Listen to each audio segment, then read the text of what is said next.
Tatou Tapua'i I le Atua,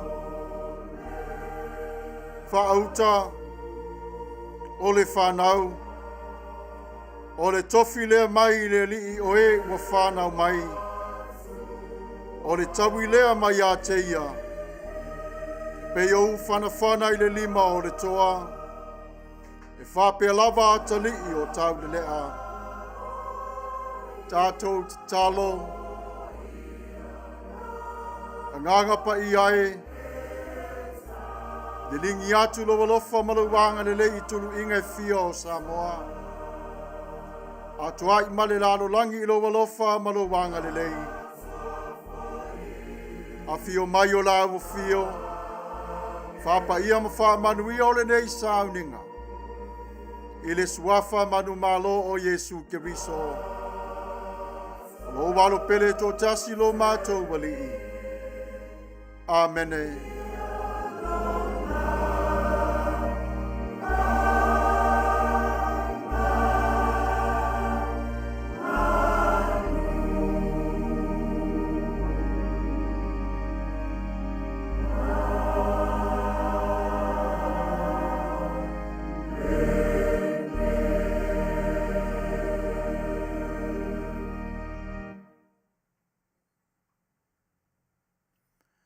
Tatou vivi atu I le atua I le pese ua Sauniga.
Whatuatuanga wha apostolo, ngangana wha Samoa, man ngangana wha Peritania. Ua o whatuatua I le atua le tama, o le ona le malosi malava, o le na whaia le langi ma le lalo langi. Ua o whatuatua fo I a Yesu Keriso o lo na alo e tō tasi lo tātou wali. O le na whanau I le anganga Paia, na whanau mai a Maria le taupou.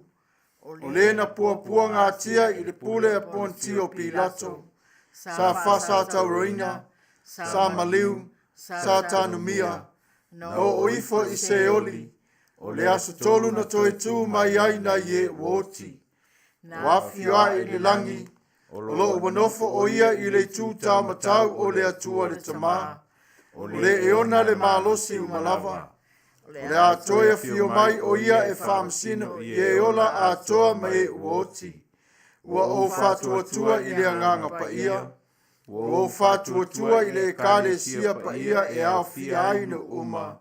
I le mare mafutanga o le au paia, ma le whamangaloina o angsala, ma le toi o lo mai o le tino o le tangata, i le male ola e whaavavau. Amene. United Church of Christ, statement of faith in the form of a doxology. We believe in you, O God, eternal Spirit, God of our Savior Jesus Christ and our God, and through your deeds we testify.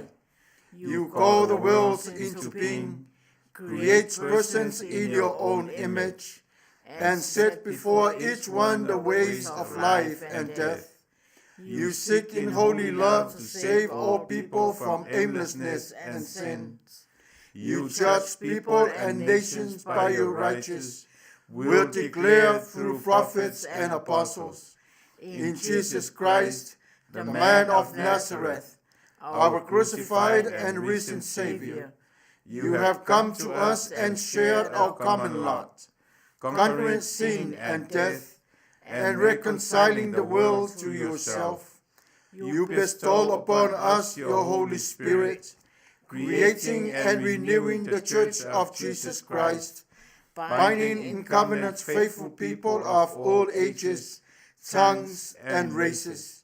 You call us into your church to accept the cost and joy of discipleship, to be your servants in the service of others, to proclaim the gospel to all the world and resist the powers of evil, to share in Christ's baptism and eat at his table, to join him in his passion and victory. You promise to all who trust you forgiveness of sins and fullness of grace, courage in the struggles for justice and peace, your presence in trial and rejoicing, and eternal life in your will, which has no end. Blessing and honor, glory and power be unto you. Amen.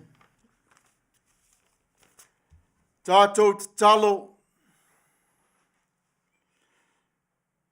le atua e lo mātou te māpa ia.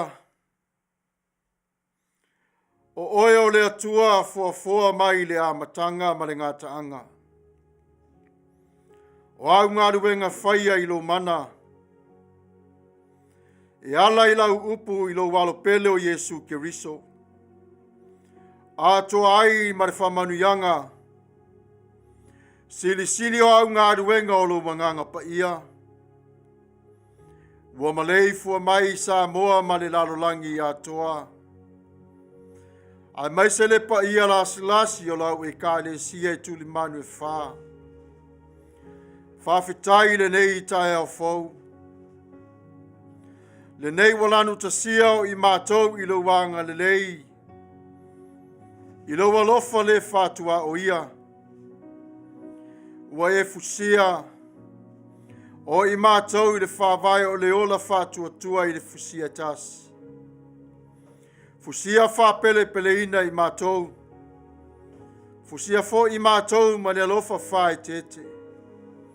A wā o lo fina ngalo moni lava o Yesu Keriso. Le whaavai papa mātou te malu ma mā lolo ai.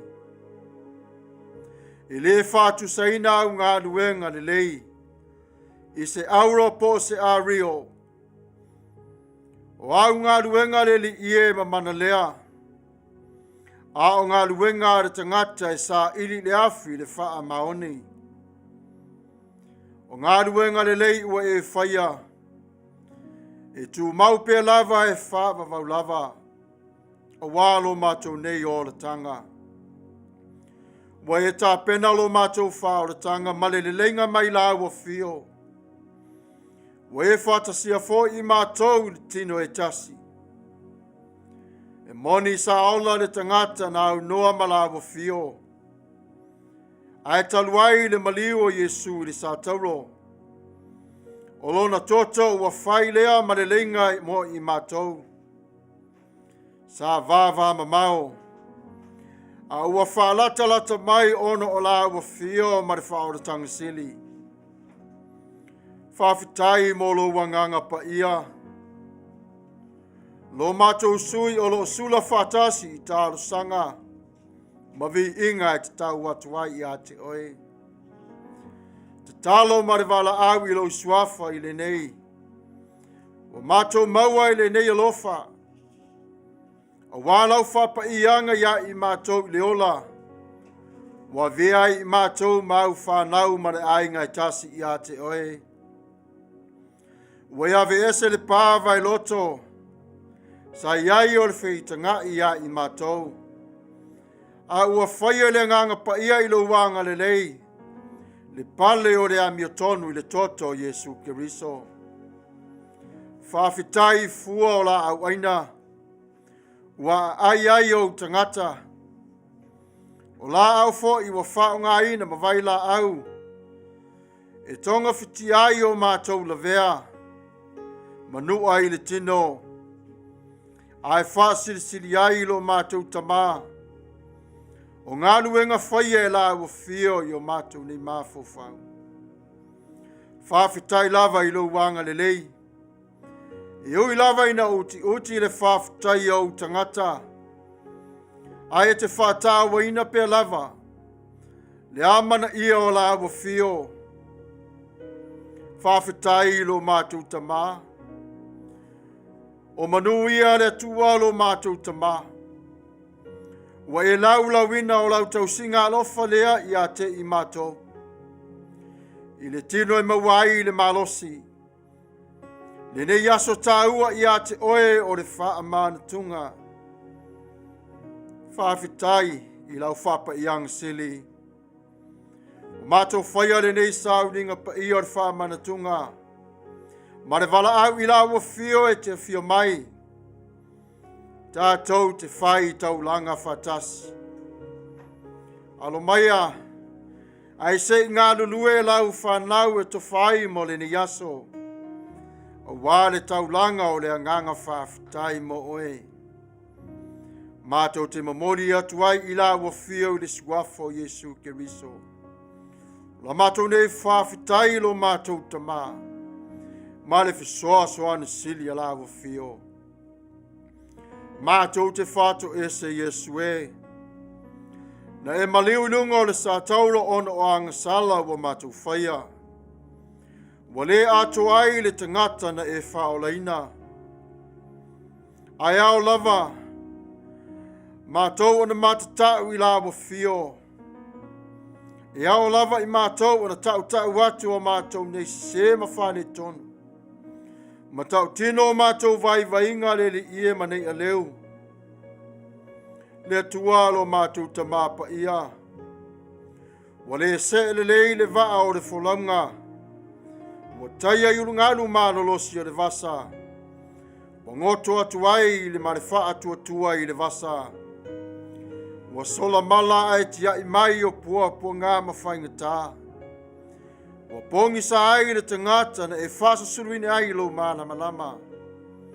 Wa whai lava le loto. Ai le MANATU atu I la wa fio. Wa mātou le siri atu oe a wa siri lo mātou manu malo I a te I mātou lava. Tofa to fonga le nei wa avea le li ie. Ma whawhatu ulu I a te I mātou. Wa toi la ngona o le salamo. A ua fia o le mafutanga I a te oe. Le atua lo mātou tamā Paia. E moni wa tua I mala o le angsala o le loto vai. Wha mole. Wha mangalo I mātou I angsala maleiloa ma angsala maleiloa. I alofangia I mātou le vā mala wa fio. vao matua, alofangia I mātou le tau seina o lau oloa tāua, I lau wha māngalonga sili.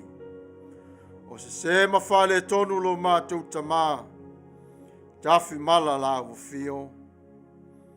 Le tuai o mātou mana onga, mātou te vala au I la wafio.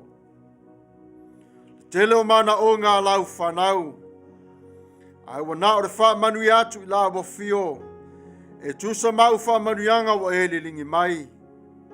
O mea ia wa e whaia, ona o lo wanga lelei malo wha maoni. O lau wha malolonga wha ma whanwhananga. File mu mane ao teito o lua ma I mātou. Ia vea lava la wafio, masulu o Samoa lo mātou tamapa ia. Mai maunga te tele o atu I maunga iti. Iai o au Faamanuianga. I le whainga malolo mātou tamā. I le pāle mia se I o atu lava I le kāpeneta malana pāle mene. Le whafonga whetalai man mamalu o le mao te whono. Ai le ngata I lea o Samoa o malava lo mātou wali ie. Faamanuia la wafio. O tai o vaenga I lua lo mātou tamapa ia. Vai lua tutusa I la wafio o le Manuia. E pe o lo alofa ma lo wanga lelei. Mātou te tatalo mo te tuila ma manua. Ma le la ua whainga malolo mātou tamapa ia. Ia iai pe lava o lo alofa ma lo wanga lelei. Maua I la tau o le tino malosi. Le soifua la lelei ma ia te oe. Ia iai o Faamanuianga lo mātou tamai le kovana. Le fono faitu la fono ka peneta ma le panemene. Faamanuia ia te I latou malava. O fea lava o iai alo Samoa lo mātou tamā maainga. Ia iai o la wafio. Whaonga ino I latou e susulu o tuai o le tala lele o la wafio. Ia latou tua oi mo latou ainga. Le atua lo mātou tamapa ia. Ielo whangia I mātou I le ni yasu. A fio mai la wafio. E te taitai ia te I mātou. Whafoina I la wafio le nei sāwalinga I le nei va yaso. E te whapa ia I le nei yaso. O walo mātou nei ola wha atuatua. Faamanuia ti ngā maitanga le atua lo mātou tamapa ia. O unu ngā lei. O e ka le sia. Maainga whaavae maainga fau lo mātou tamapa ia. Ia e tausi ia te I la tau le tupua I le suafo Yesu Keriso. Faamanuia mai ia te I mātou ma le nei atunu o lo mātou au mawai. Mātou te vala au atu I la wafio lo mātou tamā.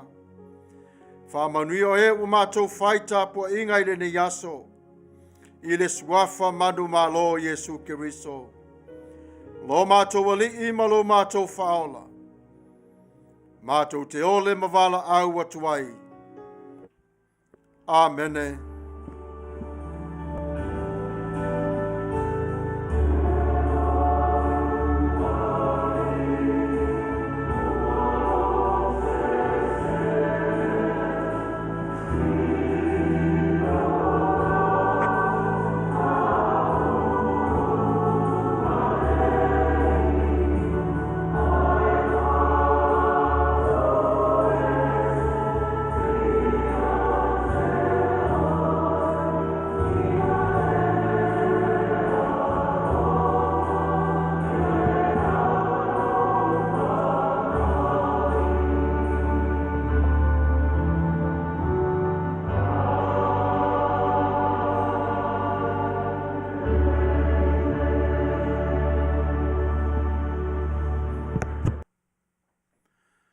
Tatou vivi atu I le atua I le pese o Sauniga.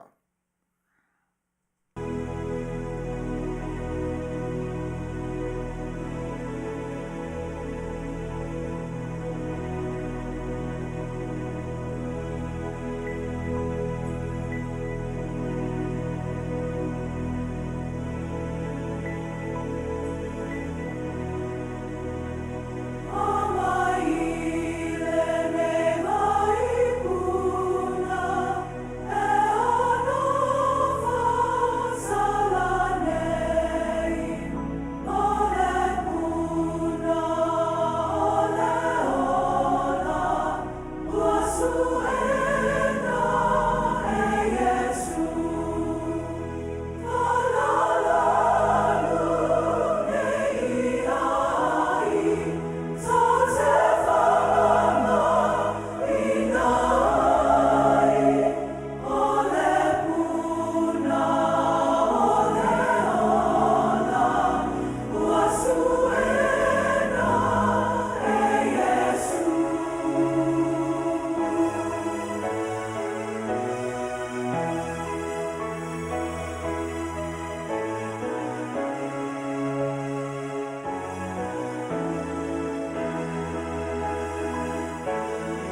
FAITAU a fionga Paia le tua.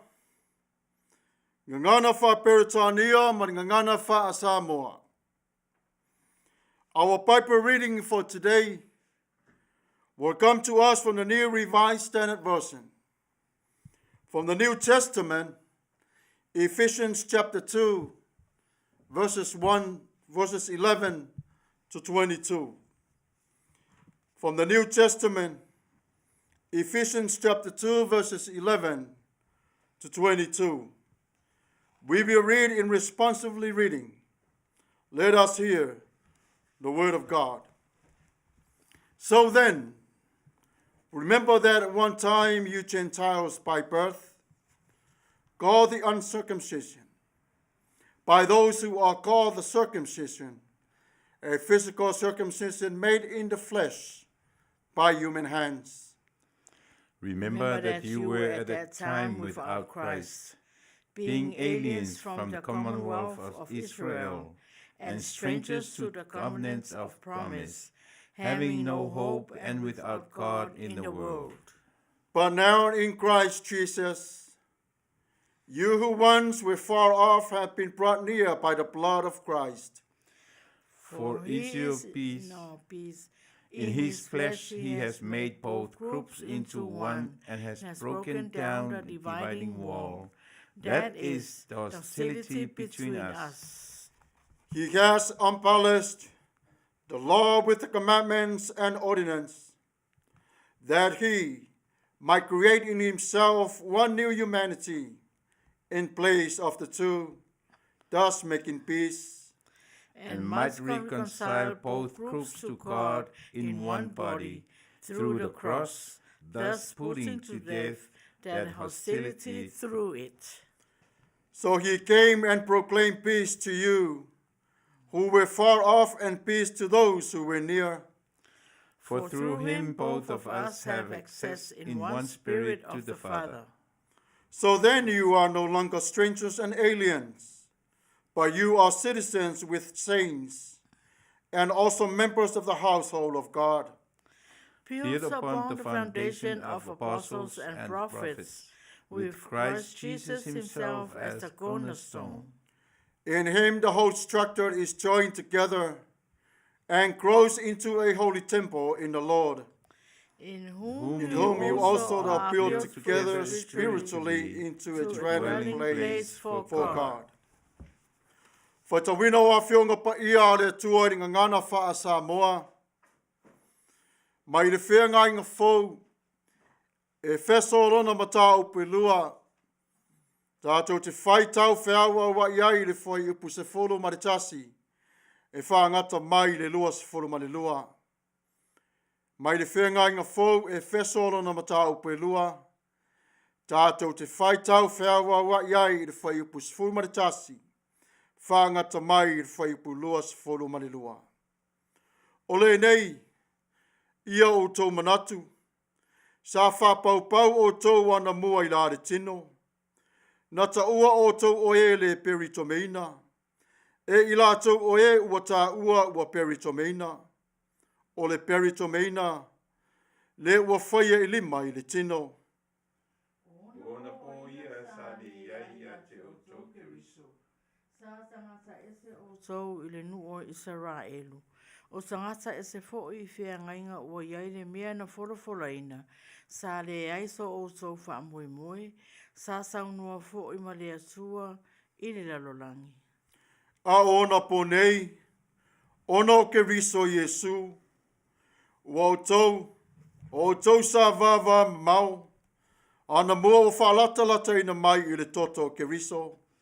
O wā o ia lava o lo tātou le lenga, wana whaia i atasia sa whaalua, wana solo ia fo i le pāwai loto le FAITAU, sa vailua i nai. Wa ia wha umatia fo ilo na lava tino le tula fono i polo inga mawhatanunga. Ina ia li liu e ia lava le to olua ia whai matangata Faatasi. Ia Tapua'i le lenga. Ma ia wha le leia ma le Atua e sa to olua. I le tino e tasi ona o le sa tauro. Ina ia wha umatia ai le FAITAU. Na maliu mai fo i o ia.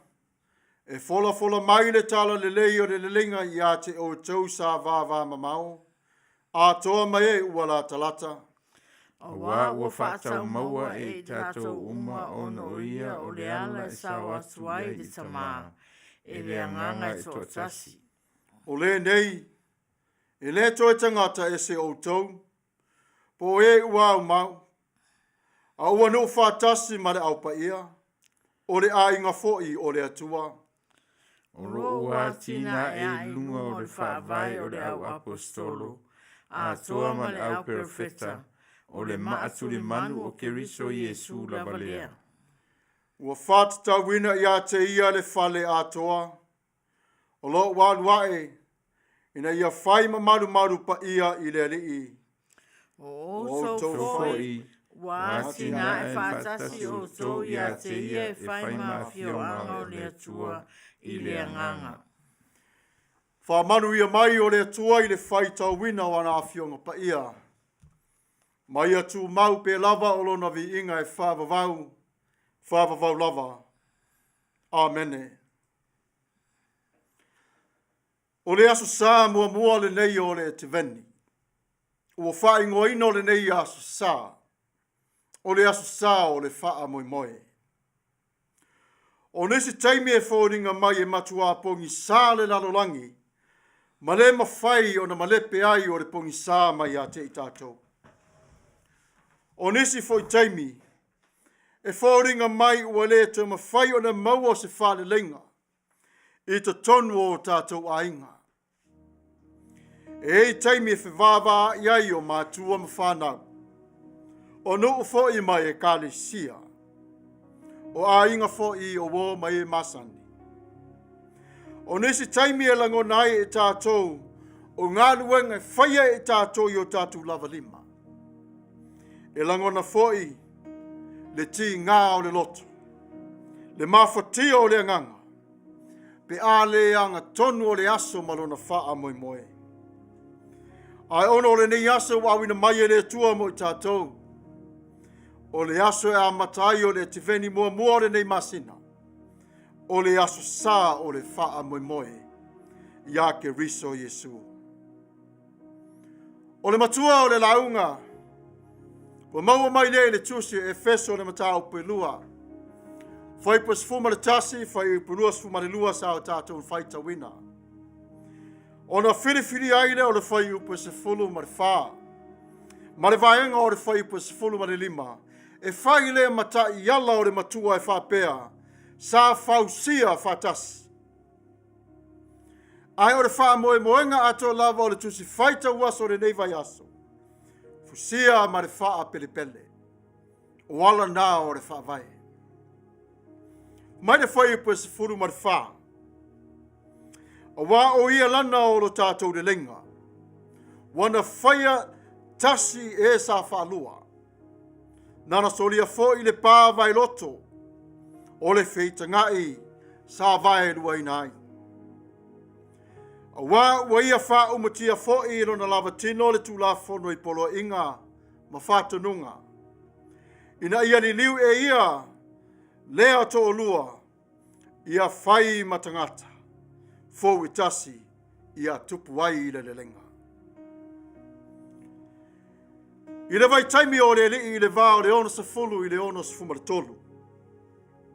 Na mautu wai o le loto o e a tama mai o le tuspaia.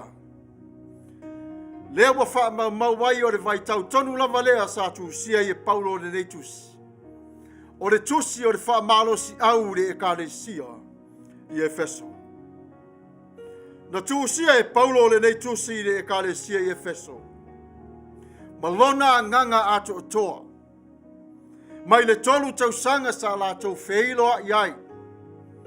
Ai ua vālo la tau nanofo. Wa ia Faamanatu le e kāle sia o le atua na ia whaia mea uma. O Yesu Keriso le moli mau ma le whaoratanga.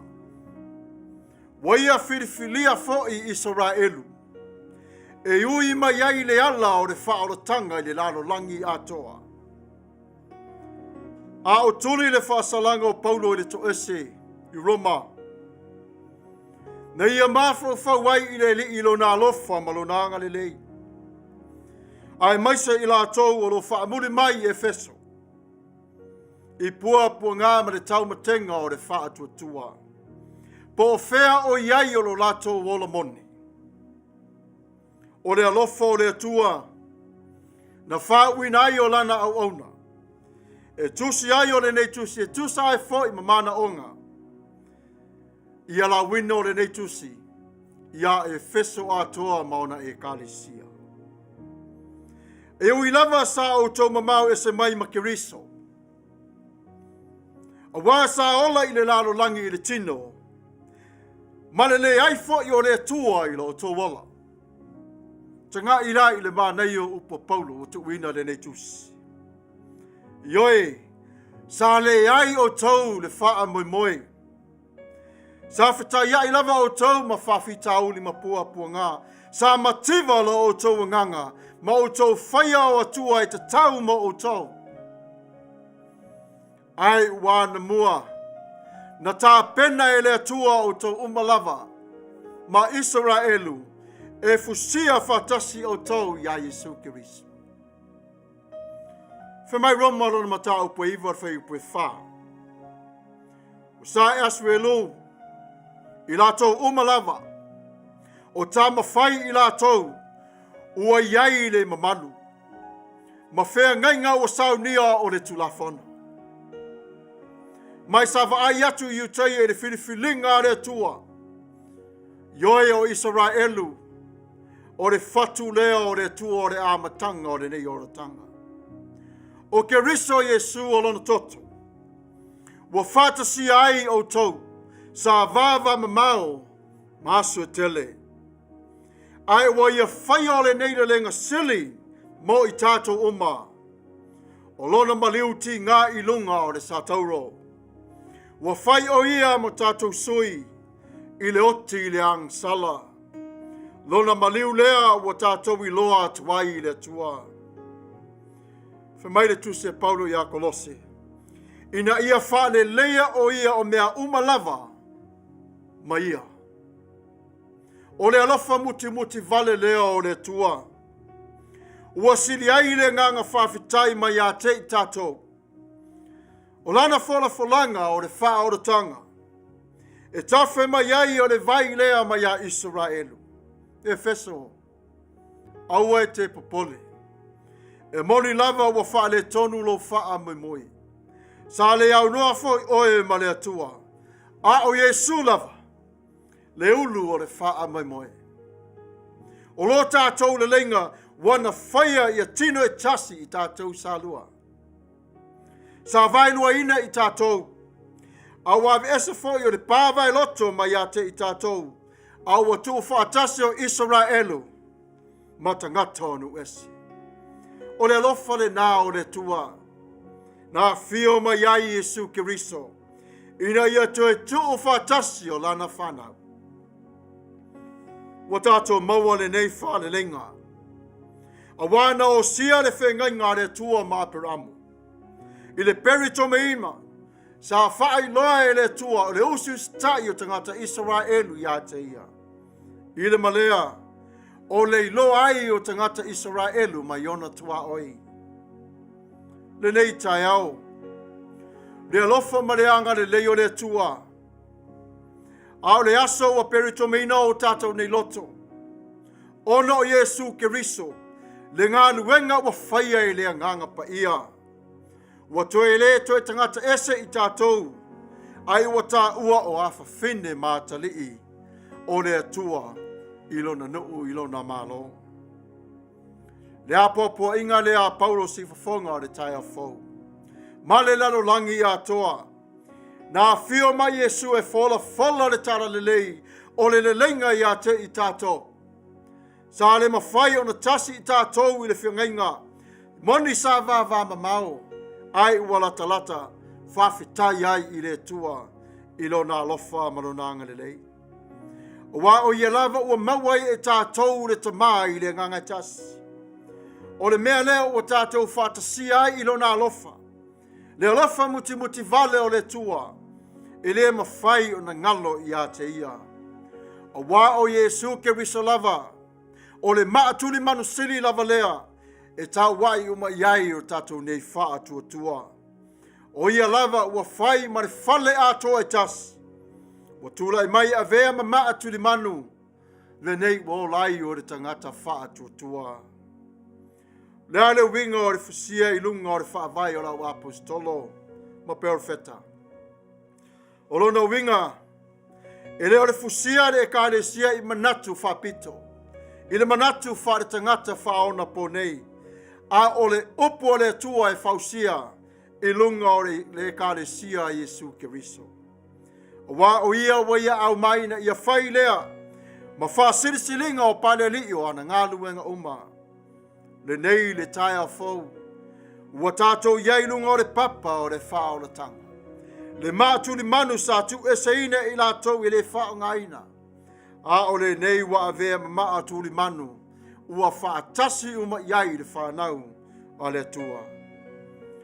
Sa fusia ma le whapelepele i tātou e le tua. E ui lava i le pong sa o tātou iai. Ai sa iai pe lava le tua i ate i tātou. Aua nei whasase ino manatu mai e le whili whapea. Sa le ai le tua mai le amatanga o lo wala. Na iai lava le tua. Ai sanga lue le tua ia Israelu. Ina ia whātau nu wina atoa le ola wha moi. E tusa ma le wala awina oi le nei lalolangi. O ani puapu ngā mawhaingitau whawhia ngai maainga. A tonu iei teimi o lo vāvā i Tatou. O whemisa i o le whanau ma matua. O le whautuanga e whapeo whetalai le tua. O le whili mana mai lei. E whaati ngā ma ave ese mai i ate oe. Ai te talo Yesu le tuai e lo tamā. Mana tua i lato wai au mai i ate au. Pui pui marutia i lato le ngango la ufio. O le taimi o le tangata sa vama mao ma le atua. Tanga i le sa tauro. Ua whai lea marota. Ua whai te toa i le langi. I ala tuai o le tangata i a Yesu. E mawai o le whatua tua. Ma le ola i le whaa moe moe. O whea lava o maila le tua lo mātou tamā lo esi la fia. O sava vali eila u whanau le nei tula. I le ulu fafo ma le ulu fale. Ia iai o au Faamanuianga. Ave ese o pāwai loto i ate i mātou le whitangai. Ai a fusia i mātou lo mātou wali ie. I le alofa ma le anga le leio la avo fio. O le manatu le nao le apostolo. A le atua mo i tātou le ne yaso. Ia tātou faitau. I ana fionga Paia. O wā o lo whai loa mai e le atua. O ia lava o le atua. E wha vavau lava. Built together. Let me read from the verse 14. It says, For he is our peace. In his flesh he has made both groups into one, and has broken down the dividing wall, that is, the hostility between us. He has abolished the law with the commandments and ordinances, that he might create in himself one new humanity. Boundaries, frontiers, barriers, walls, fence, limits, we make them. They insist upon them. All the time we're trying to figure out who to let in and who to keep out. Our list of qualifications are carefully stored in our minds, deeply engraved in our hearts. Without our gates and doors, entrances and exits, we feel in the way of dangers at risk, of the unwelcome crowds that will press on and to give us the good news of who Christ is. Our status and our breakdowns, we should be looking up to God. Let him to take away and remove all this bad behavior we're going through. It was never from the time where humans have been busy letting folks in and keep folks out. What we learned today, Ephesians went through just like we did. We did everything we can with our power to satisfy our own without knowing God was still with us. Some of us have turned ourselves into self-appointed gatekeepers, custodians of the keys of the God, because we want to keep and protect ourselves. Yes, there's a sign of hope. But the Lord, the love of God, the Christ, the Anointing One, he is greater than all we've gone through. Whatever differences we have, put those on the side. Apostle Paul says, Christ himself tears down the barriers and brings the two groups into one. And God called them sons and daughters. God's love embraces all creation. Nothing excluded, nothing forgotten, nothing left behind. God's love comes from among us in Christ Jesus to challenge our barriers, to put down our fences and break down our taboos. He is our peace. He built us together. He built us with care. He built us in his love, carefully building our lives. He was rejected by his own, and now he is the rock. And on this rock is your firm foundation, breaking down wall of hostility among us, set us free from the traps of the enemy. Christ's sacrifice atoned for all sins, all kinds of people, Jews and Gentiles. We are built into a relationship with God, with care in mighty hands of the Master, caring in love, and carefully building us to become people of faith and one in Christ. Jesus himself as the chief stone, the cornerstone that we are living on. In him, the whole building is joined together and rises, become a holy temple in the Lord. So what is the conclusions for us today? Encouragement is nothing we all need to keep us motivated. We need that. We need encouragement is something for us to help us to go on forward. Loved and feeling conflict with all our mind and our soul and our own wills of how to do things. Imagine how things will be without God. And where we'll be today without Jesus in our lives. Jesus is our foundation, the cornerstone that meets all the stones the new foundation is built. Be careful not to become proud of your salvation.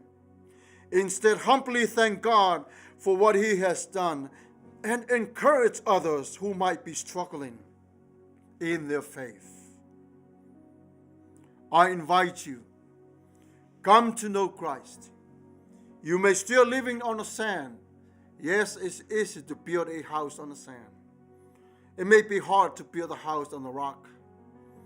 But when the storm comes, see where the house is built on the rock will be. It will sink into the bottom of the earth. Jesus called all of us to come together because he's the chief cornerstone. Hold us together. And he became the house, the holy house of the Lord. And today he wants to call you also a building for God. Would you willing to partake? Christians, God breaks into our life and turns our lives upside down to get us ready for the mission that is still in our hands. The missions of love, hope, joy, peace. Continue on to go on forward. May the Lord bless you as you continue to serve, not only here but around the world. May God bless you all in Jesus' mighty name. May God himself, the God of peace, sanctify you through and through. May your whole body, soul, and spirit be kept blameless at the coming of our Lord Jesus Christ. The one who calls you is faithful, and he will do it. May God bless you all. As we prepare for our Holy Communion, as we prepare to receive, in due respect to all who can't participate, due to life-threatening and respect to all doctors' orders, be advised that God is aware of your illness. Whatever you can set apart for your Holy Communion, God had ordained your sacrifice.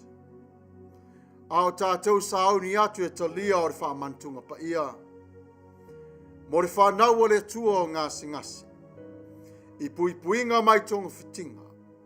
I le awa ma le whaaloalo I whatanunga fo mai. I e whautua o tau loto. O lo sila fia e le tua o lo ngasi. Mai le suavine Somalie. Po rea lava le mea mawhai o na tala fia ngai. Malau Sauniga Paia. O le Faamanatuga, ua whaawina oe e le atua e whai ai o lau taulanga. I le suafo Yesu Keriso. Amen.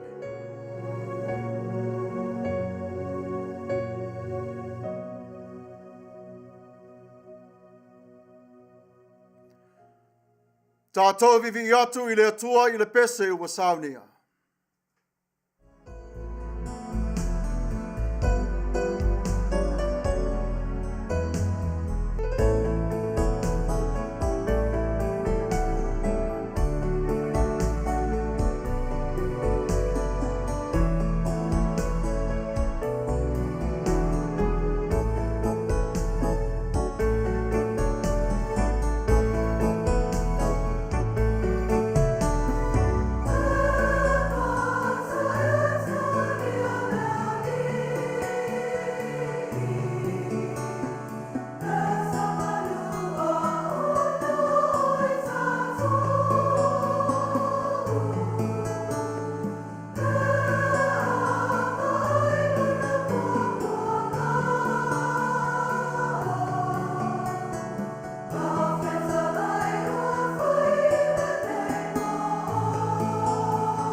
The institution of the Lord's Supper. Dear friends, the Spirit of God gives life to the world. Life that never ends. Here and now, Christ fits the world. Plenty for all, enough for today. Come to the table of justice and joy. No one will be turned away. No neighbor in need will go hungry. Let praise go up to God our life from every creature on God's good earth. Le au pele. O le nganga o le tua o mawai e tātou leola. Leola e whāwawau. Le nei la vaso lo whawhanga pe lava e ke riso e wa whātua tua ia te ia. Le a reto ma le waina. Ua lava lea matatoe mo i tātou. O Maia i le lau o le file mo ma le oli oli. E talia so se tangata. I rai fo i se tase alu lona ainga ma le fia ai.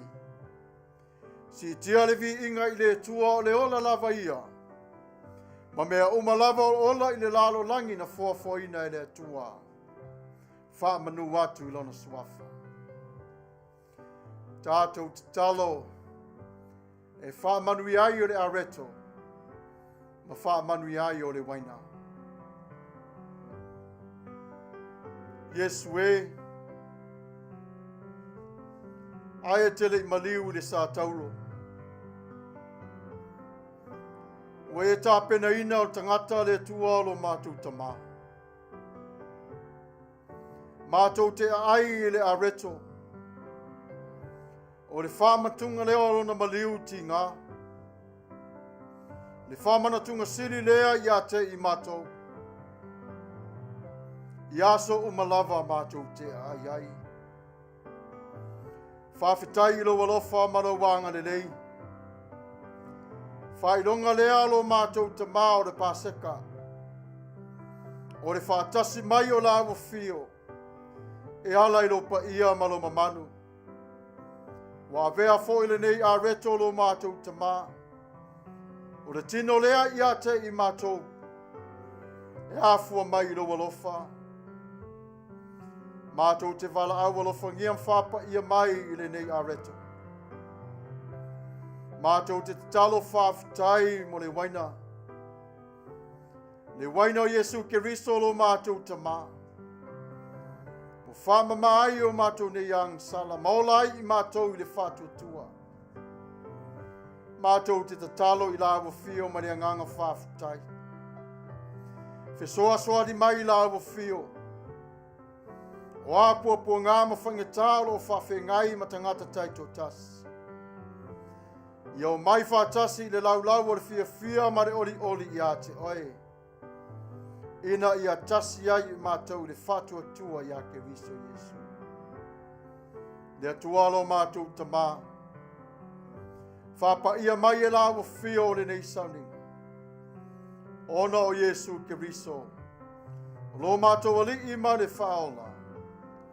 Amene. For I received from the Lord what I also passed on to you. That the Lord Jesus, on the night when he was betrayed, he took a loaf of bread.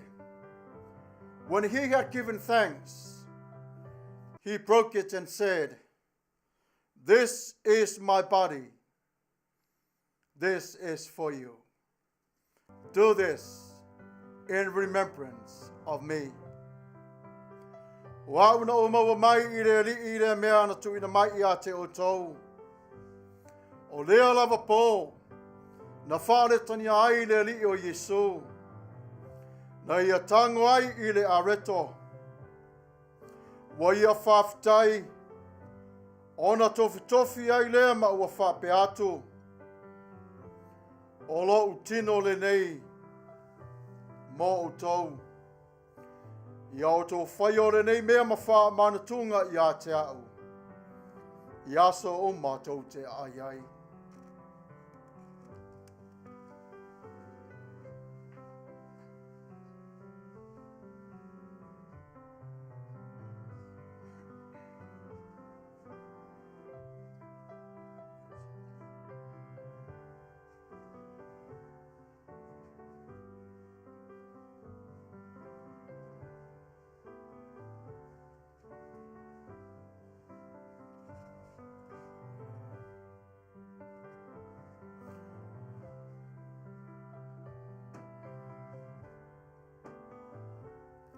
Tatou talia, let us receive.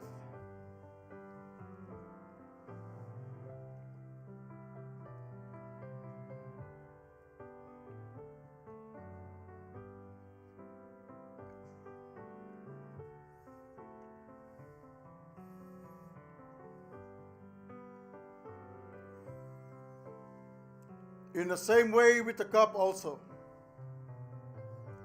after supper, saying, this cup is the new covenant in my blood. Do this as often as you drink it in remembrance of me. Wa ia whapea fo i le ipu, ina wa umauna ai, wa whapea atu, o le ipu le nei o le whengai ngā fau lea i lo toto. I o tō whaia le nei mea ma Faamanatuga i a te au. I asa o matou te whenua ai.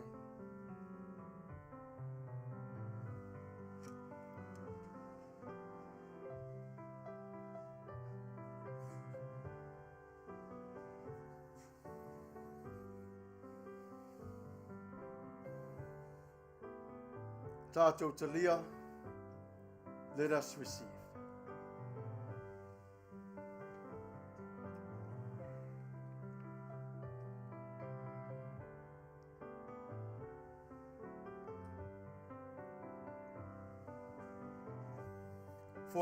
For as often as you eat and drink of this cup, you proclaim the Lord's death until he comes. Wa o asa umatou te ai le ni a reto ma whenua i le ni ipu. Wa o tau whailo atu le maliu o le li, se ia toia fio mai o ia. Tatou te talo, e ufi ai o le Faamanatuga. Wa vea le a reto ma le waina. Wa vea le mala e papae o le tangata whaatuatua. Wa mangalo, maola ai ilo mātou tama. Wa ia vea sea fo i o whale tonu se mangsala. Wa mātou na nofo le tua ma le whaatuatua ma le ola wha moi moi. Mātou te tau watu i la wafio. Le maliu ti ngao Yesu, se ia toia fio mai o ia. Whawhitai lo walofa maro wanga lele. Manuia le au fatuatua le ni yasu. Mai la tau foi o mawhai o na Mafuta mai. I le suafo Yesu Keriso. Amene.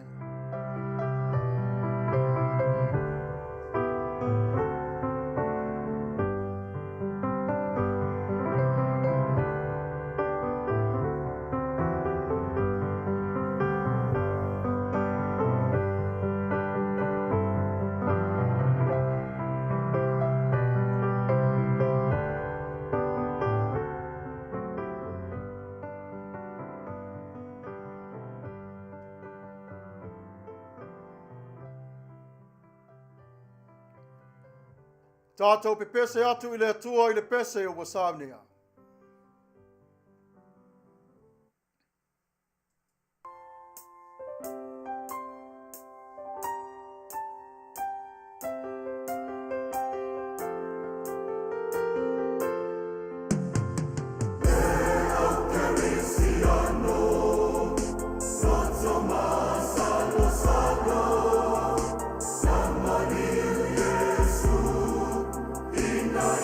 Sama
Ia e eile tā fio le ua tātou tau mai le whai ngor tātou Tapua'i ngor nei a sa.